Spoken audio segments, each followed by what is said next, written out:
Hi everyone. Hi.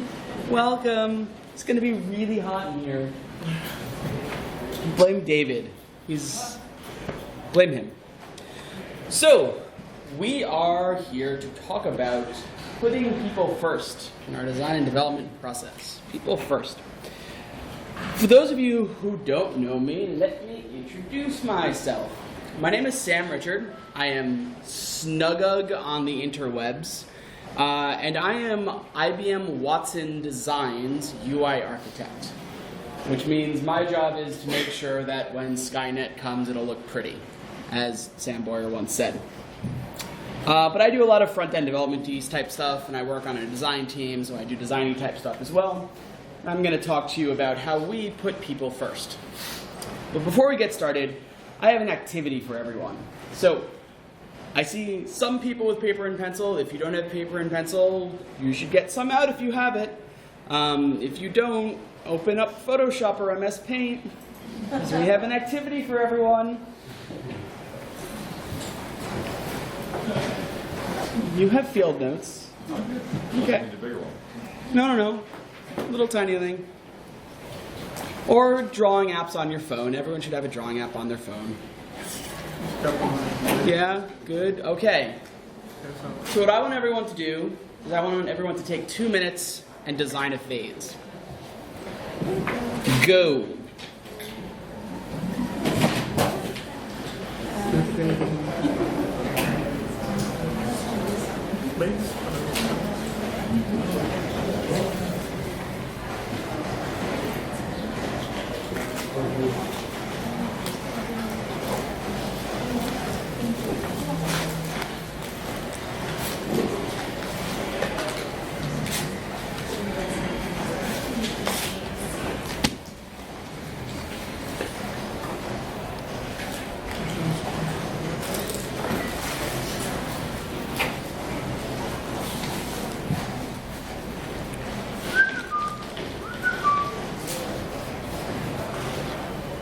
Got about a minute left.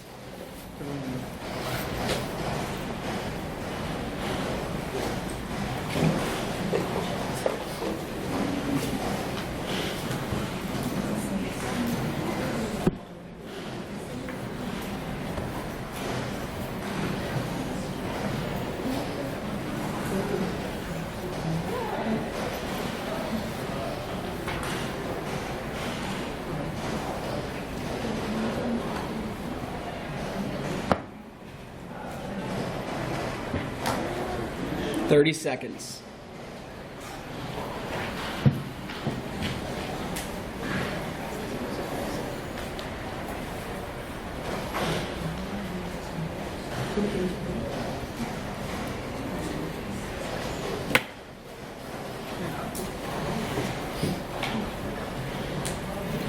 Ten seconds. 4, 3, 2, 1. Everyone's designed a vase? Yeah? Hold them up. Yeah. They all kind of look like this, don't they?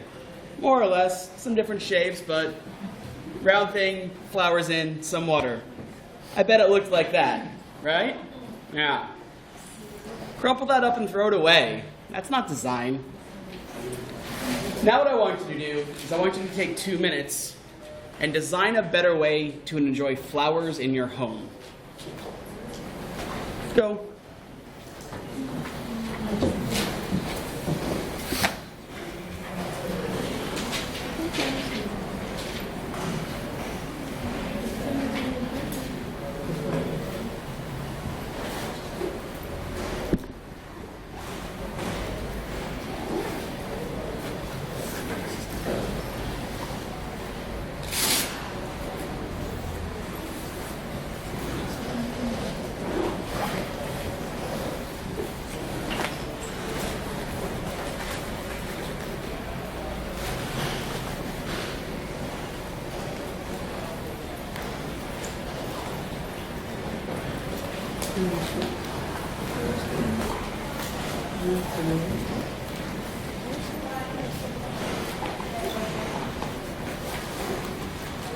Minute left.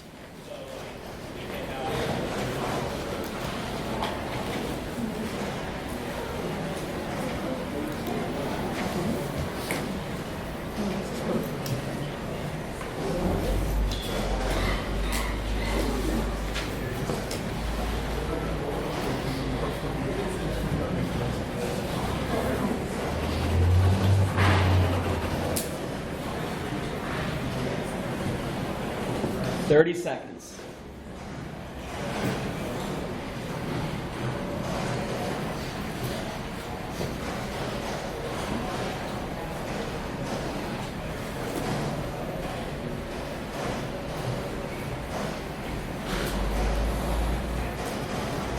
$10 seconds. 5, 4, 3, 2, 1. So, the question is, what's different about these two prompts? Well, if you've worked in tech for a while, you've probably been asked to build a vase before. But the difference between these two prompts is the difference between focusing on a feature and focusing on your users, or focusing on your people, focusing on what they actually want to do. This is really a metaphor for how we work at IBM, and what we're going to talk about today is the difference between focusing on a product or a solution versus focusing on your users, or focusing on the people that you work with. And this is really a transformative way that we've found anyway to think about designing and delivering products. So hopefully it'll help you too. Because really, we build products for people, with other people. We don't build a product for our client. We build a product for the user that the client is targeting. We need to be focusing on the user who's actually going to be working with and using our thing every single day. So at IBM, we use design thinking to do this. We actually think design thinking is so important that every single one of our new hires goes through a 3-month process where they just learn how to do design thinking, learn how to design putting people first. This is a picture from what we call design camp. So design thinking, well, what is design thinking? It's really not about design. It kind of has a pretty poor name. It's really about creating user-centered experiences. And it really isn't a process like Agile or Scrum. It's more of a problem-solving framework than anything else, which means that it can and does work with any existing process that you have, with potentially the exception of waterfall, because that's just kind of terrible and no one likes that. And this is kind of what it looks like. These are the 4 different pieces of design thinking: understanding, exploring, prototyping, and evaluating. The first bit of it, understand. Alignment. There are 2 parts of team alignment. The first one is empathy, where we align our feelings with the feelings of our users. Second one is understanding, which is aligning our knowledge with our users' knowledge. We gain empathy through user research. There are a bunch of different ways that we can do user research. Does anyone incorporate user research into their design process now? Raise of hands. Great. About half the room. So there are a bunch of different methods we use for user research. We do, obviously, user interviews, but empathy mapping and as-is scenarios are also great as well. Empathy mapping allows you to take an empathetic journey along with your users through a product lifecycle, or through a process or a task they want to create or they want to complete. As-is scenarios are understanding what it's like for your users to do those things now. And ultimately, we wind up generating user personas out of this. User personas being ways for us to be able to understand user needs and user actions in a high-level way for us to refer to them and align around them as we're talking about what actually needs to be built. We gain understanding through domain modeling. Now, usually people incorporate user research or user interviews, but how many people incorporate domain modeling into their process for design? 1. Domain modeling is extraordinarily important. Domain modeling is how we understand how our users think. We do this through expert interviews, but we also need to do domain research. We need to understand all the different pieces, all the different entities that exist in the world that our users work in, and how they relate to each other, and how all those pieces commingle and coexist. Oftentimes, this takes the form of content strategy at the end of the day for us, what we're building. So content models, information architecture, not user experience like wireframes, but an understanding of the different entities and relationships they have, things that will translate in Drupal land one-to-one pretty much to the entities that we create, nodes, taxonomies, media, and all of the different attributes on them. Domain modeling is extraordinarily important. So important that I'm going to break out a quote for you. If you wish to make an apple pie from scratch, first you must invent the universe. Carl Sagan. We can't effectively solve a problem for our user if we don't understand the world the user lives in and how the user understands the world that they live in. So if we're going to make an apple pie for our user, we need to understand their universe. Empathy and understanding are things that are gained throughout the lifespan of a project. They're not something that's done up front and then we just keep using that initial understanding as we continue. They're something that continuously evolve and grow. So some work does need to be done up front to get us all moving and aligned in the right direction, but it's not all that.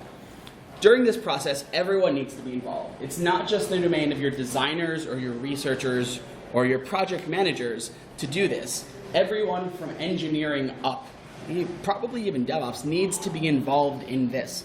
This is something that the entire team needs to own and feel and kind of internalize throughout the course of this project. This needs to be something that everyone can rally behind. It's the whole team's responsibility. And most importantly, as our knowledge grows, as our empathy and understanding of our users grow throughout the lifetime of a project, early assumptions we make, because we will make assumptions, and decisions that we make may be challenged. The most important thing here, though, is that actual knowledge should always trump assumptions, even if that means throwing out work you've already done. If you know something is not going to be good for your user, if you've learned something about your user that negates some assumptions, some design work, some development work that you've done, don't just ship it because you've done it. Really think about whether you need to go back and change that. And that's understanding. Next bit is expand. Expanding is all about ideation. So we diverge to come up with ideas, and we converge to align on solutions. We find great ideas by diverging. Different ways diverge. We just diverged in here. Sketching is a great way to diverge. So we're writing storyboards and making assumptions about to-be scenarios, what you want something to be once you know some basic information about your users. And then we align on what to actually make by converging. We converge by having discussions. We create value and difficulty maps, mapping how hard it's going to be to create something and how much effort or how valuable it is to our user. Things that wind up being high value and low difficulty should be the first things that we kind of jump on. We need to determine success and value metrics. So design can't just be something that is qualitative. It needs to be something that we can be able to measure as well, so we can see how our project and how our design and how our understanding of our user progresses, and if we're actually able to solve the problems of our user. And then finally, we come up with variants. Coming up with a single solution isn't a great way to prove that your solution works or that you've solved your problem. Coming up with a single solution is a great way to say, I have an idea and maybe. What you need to be able to do is you need to be able to identify what the problem is and identify multiple ways of solving that so that you can try multiple ways of solving a solution and be able to figure out what works best for your users. Because most often than not, the first thing you come up with isn't going to be the thing that works best. Third up, we've got prototyping. Prototyping is about bringing ideas to life. We have collaboration, which fleshes out the solutions and variants, and we have code. which ensures that the tests reflect our real-life products. We are all designing and developing software in here. We need to be able to get into code in order for us to be able to prove our hypotheses about whether or not the ideas we have work. So first up is we have collaboration. And collaboration, we hone our ideas through collaboration. Now, a lot of times when we're talking about collaboration, what we're actually talking about is coordination. So things like waterfall or wagile, if you have waterfall in an agile environment, or even sometimes Scrum. Scrum oftentimes is really not true collaboration, but rather it's coordination. It's ensuring that every individual on a team doesn't get in each other's way, and they can deliver what they need without getting in each other's way, as opposed to collaboration, which is really about a team working together as one at the same time to solve a problem together. We need to be able to identify the difference between coordination and collaboration in our workflows and work more towards collaboration.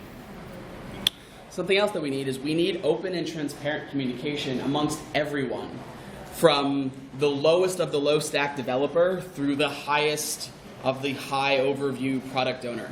Everyone needs to be able to collaborate openly and transparently, ideally in as few places as possible, so that we can keep knowledge kind of centered and squared around a single point of interest. And most importantly, you on your team need to create a safe space for people to be able to fail. I know that sounds weird for a lot of you if you're doing client services, that you might be able to fail as part of the project, but a lot of gaining understanding and gaining empathy for our users is about not getting it right. We basically not get it right until we do. That is the process of prototyping. So we need to be able to create a space that is safe for people to try out ideas, try out solutions, kind of come up with really crazy things that might just work, but also create a space that's safe for people who aren't as knowledgeable in a given area to flex a little bit. One thing that we often have when we're, as senior developers, I'm a senior developer, is sometimes we get kind of antsy with more junior developers and kind of be short with them when giving feedback. And we need to not do that. Designers do this too. Project managers do this too. We need to not do that. That creates a kind of toxic environment that prevents people from speaking up. And the absolute best outcome you can get from a project is when everyone is safe and free to express themselves on a project and come up with ideas and help ideate, even if that's not their area of expertise or what their role is. And then we bring our ideas to life through coding. How many of you are developers and pair program? A handful of you. How many of you are designers and pair design? How many designers and developers, how many of you are designers or developers and pair design with the other skill set? Good. So like 5 of you. Pair design is an imperative and important part of coding and of prototyping. Design and development need to be able to work together at the same time, at the same code base, to work out ideas as they come up. If you've ever had to do responsive web design or really anything beyond waterfall, you'll find very quickly that there becomes a lot of tension between design and development.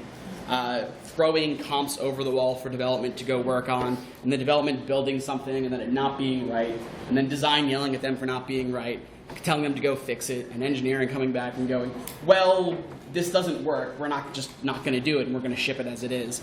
That sound familiar to people? Yeah. Pair design is really a way to kind of cut through that and also gain the benefits of pair programming, but with your entire team. Knowledge transfer goes way down. Ownership between engineering and design, the feeling of ownership goes way up, which means it's a lot easier to kind of work with everyone. It's part of this whole transparent and open communication and safe space thing that I really like. But this isn't to say that all design work needs to happen in code. Sketch wherever you'd like. If you're comfortable sketching in Photoshop, sketch there. If you're comfortable sketching in Illustrator, sketch there. If you're comfortable sketching on paper, sketch there. The point isn't to relegate how you ideate. The point is that when you start to refine, when you start to ask for acceptance, when you start to really want to test whether an idea makes sense and is something that's viable, when you start to refine your designs, that's when you need to get into code. And you need to stay in code as long as you can, because the longer you're in code, the more true to life your design decisions become. And most importantly of all of this, decisions need to be made in browser. The idea that you can hand off a Photoshop comp to someone and say, this is what your website's going to be, is just patently false. It's always been false. It's a relic of the print era when that actually was true, and we don't work in print. Surprise! So we need to decide in browser. And probably the most important thing about prototyping, absolutely positively the most important thing about prototyping, is that anything should be able to be thrown away. Make sure that any code that you write, any design that you make, any paper prototypes you build, make sure that they can all be thrown away. But that being said, also acknowledge that any code you write might make it into production. So bear in mind when you're prototyping what the realities of your production environment are, and code your prototypes as close to production as you can, because you may just find yourself stuck with something. Now finally, evaluate. Evaluate is all about verification. We interview to qualitatively verify, and we analyze to quantitatively verify. We understand likes and dislikes by interviewing. So we do things like task analysis, guerrilla testing, going into coffee shops, saying, I will buy you a pumpkin spice latte if you sit down with me and you go through this site with me, and open-ended surveys. Qualitative research is really great because it allows you to gain an understanding of empathy it allows you to gain the empathy side of understanding how users work and see users actually use a product right in front of you. But you can't just be qualitative with your analysis. You also need to be qualitative, finding preferences and patterns by analyzing. So A/B testing and multivariate testing. One thing that I like to do is we're talking about prototypes and different variants.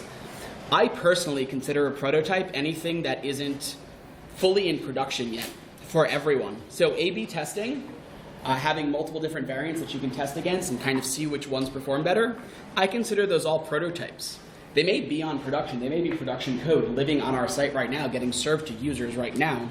But to me, I consider those prototypes until we've decided which one solves the problem the best.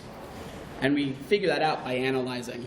You can also use web analytics, eye tracking, click heat maps, all those sorts of fun little analytic tools at our disposal to help figure this out. But while we're analyzing, while we're evaluating, the most important thing that we can keep in mind is this, another quote from Carl Sagan. There are no sacred truths. All assumptions must be critically examined. Whatever is inconsistent with the facts must be discarded or revised.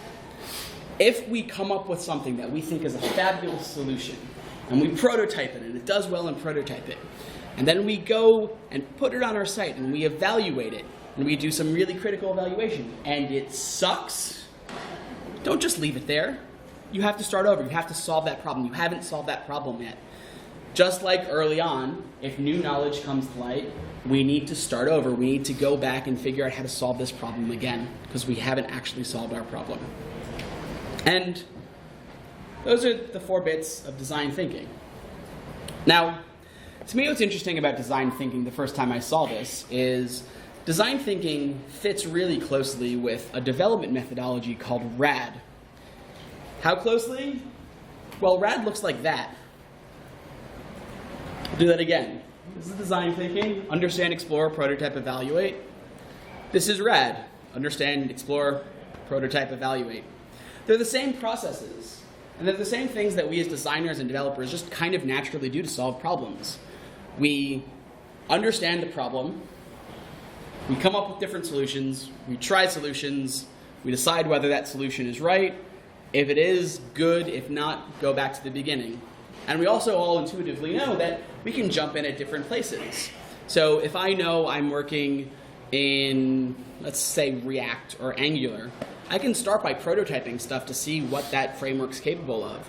Or in Drupal 8, I can start by throwing out some content types and figuring out what content may look like. So I can start at any one of these places in this circle and jump in and jump between them and kind of jump around as needed as my knowledge and understanding changes. So don't feel as if this is a call to waterfall.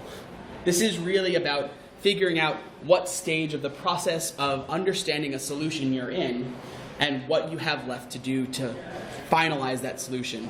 But don't be afraid to kind of short-circuit any of it. Now, this is great and all, and this is about designing our product, but what about working with other people? Working with other people, collaboration, that's a really big part of this. This will all fail if we can't collaborate. So I want to tell you a story that starts with our motion designer. So back in March, we were working on a new product. We were working on a design guide, a pattern library, if you will. And we had a little tension on our team. We had spent 3 months trying to force Agile on our team, very traditional Scrum Agile. I was in New York. The rest of my team is in Austin. There's an hour time difference, and there's also quite a cultural difference between the two as well. It wasn't great. There was a lot of tension. I had to literally have office hours for my team in order for them to have time to talk to me on like a scheduled basis. It all kind of sucked. And then we had this great little confluence of things happened. We had a project, and we got a deadline for that project. Getting a deadline also coincided with us getting access to GitHub for our project. We were open sourcing this project, and we got access to open source it, so we had GitHub to collaborate on. We also wound up getting a persistent group chat program at about the same time. Slack, IRC, HipChat, they're all the same thing. And all those three things kind of all found themselves in our lap at the same time the first day of March. And it kind of created this spark, this really interesting collaboration spark within our team. And like I said, it started with our motion designer. Our motion designer had been tasked with coming up with animation guidelines for the web. And he decided that if he was going to do that, he wanted to learn a little bit how animations worked on the web. He had only ever done them in After Effects.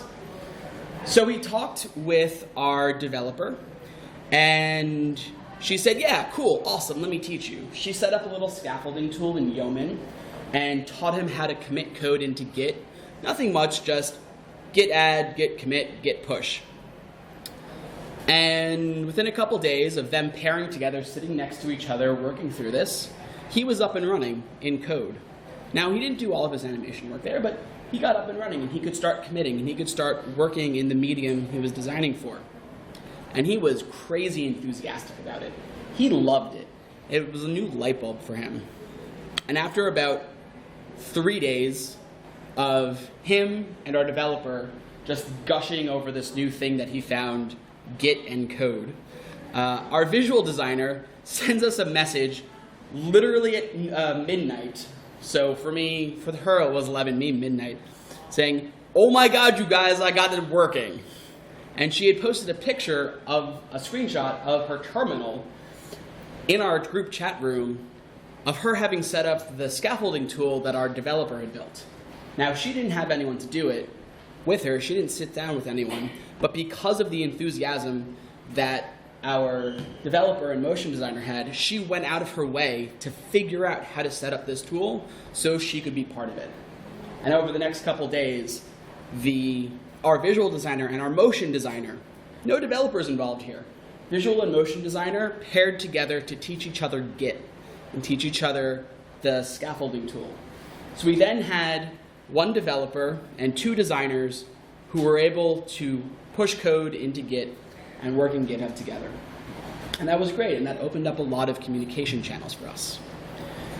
And then, about a month after that, the motion designer and our visual designer each made their very first pull requests ever into our project. They were able to get comfortable enough working in code, working in GitHub, working in issues, that they were actually able to contribute code directly to our code base, something that not only had they not done for our code base before, but they had not done ever before. They even got our researcher involved. Our researcher literally she's not a visual designer, she's not making anything for the web, she's researching for our users. And she's making UX comps, UX wireframes. And they got her so excited about this that they got her into Git too. She learned Git and GitHub and pull requests and Git flow and all this other really technical developer-y bullshit from our two designers. And our UX researcher went on to become the most prolific committer in our repository after learning how to do this. Oh, and by the way, along this ride, our motion and visual designers moved out of their sketching tools completely because they were provided with a place where they could work safely and try new things and experiment and see if they could actually work in the medium they were tasked with working in, and they succeeded beyond measure. This wasn't a mandate. This was something that they started to do and then found that it was easy enough and quick enough to do that they just moved that way. It wasn't something that anyone needed to tell them to. They just did it, and still do to this day. Our motion designer even got so comfortable that in the course of 3 months, he went from having never coded before to submitting animation bugs to the Mozilla bug tracker for Firefox and writing feature detection JavaScript embedded in SVGs to get his animation to work properly in 3 months while working on a project. And to me, that was amazing. And it's actually become this pattern that we're working on rolling out throughout all of IBM about how to collaborate and communicate. And I want to show you a little bit about what that looked like in practice. So hopefully everyone here is familiar with GitHub issues. We kind of abused the hell out of issues.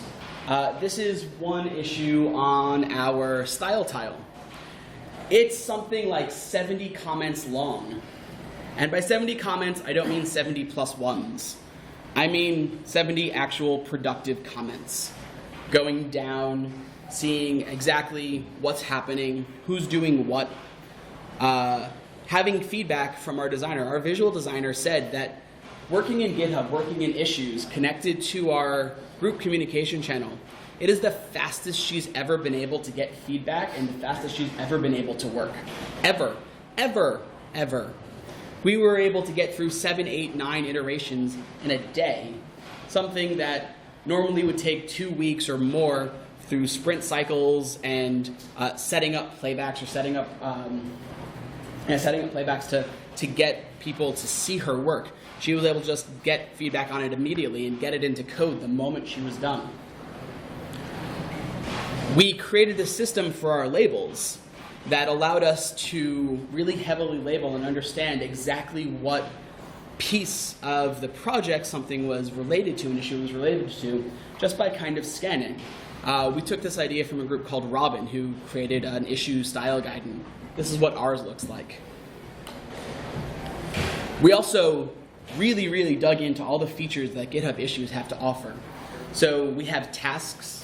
If you've never used tasks, tasks are great. Tasks are a way for you to break up an issue into individual pieces that need to be resolved, and you can see the progress towards completion in all the issue listings.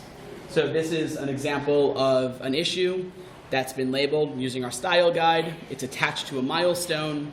We can see who's talking about this, who has commented on this issue in participants, which means we know at a glance who's communicating, who's chatting. And we can see how many pieces of this issue have been finished. And we can see it all wherever we reference that issue. You can see 12 of 12, you can see the milestones, you can see all of those labels. Now to me, what the most interesting part of this whole process is at the end of the 3 months, we had a retrospective. And we kind of talked about our process and talked about how everything changed. And this is what we had.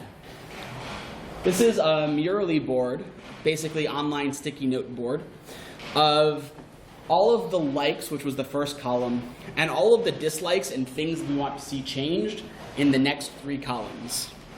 You'll notice that the things that people disliked about the process and things they wanted to change about the process drastically outnumber the things that are good, that everyone agreed was good about that process. But to me, the most awesome thing about this is, despite all of that, not a single person on our team would ever want to work any other way again.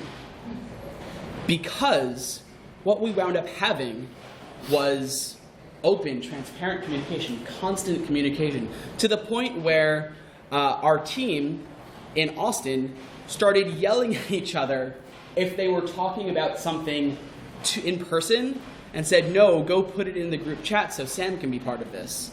And it really created this community amongst our team that, even though I'm not physically in Austin, whenever I go to Austin, I don't feel like an outsider.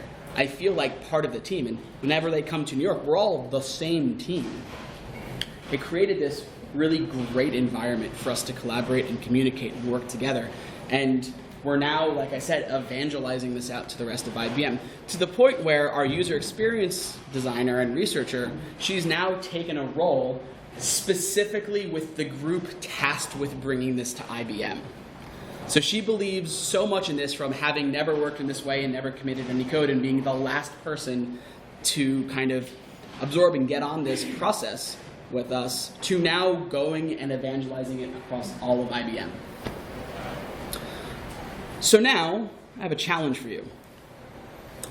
I have a challenge for you to go back to your workplaces and put your users first, put people first in both your design process and your creation process. And the product that you want to go and build, and the product that you are delivering to your client or bringing to market, or where you're working with internally, put your people first. Put your people first in your process. Make sure that you know and are, dare I say, friends with everyone on your team. But not because being friends with people are cool, but because being friends with someone means that you talk to them and you know who they are, and you know what their likes and dislikes are, and you're able to hold conversations with them in a non-professional way. Because, not that we need to be friends with everyone, but that shows that you've been able to create an environment that is safe and is harboring, or that is safe and is something that that loves and cherishes open and transparent communication, something where it's okay if you don't agree, but don't agree in a way that works and is collaborative, and that you're actually working with other people and not just on your own. And with that, that's the talk. The slides are available up there. There are a bunch of links. The intro to GitHub for Everyone is a slide deck written by our motion designer. Like I said, our motion designer, who never used Git before, now has a slide deck on how to use Git and GitHub. Links to a blog post, and 2 blog posts, one on the difference between empathy and understanding, one giving kind of the full story of our motion designer. And then, if you're interested, finally, IBM Design, that's where I work. Thank you.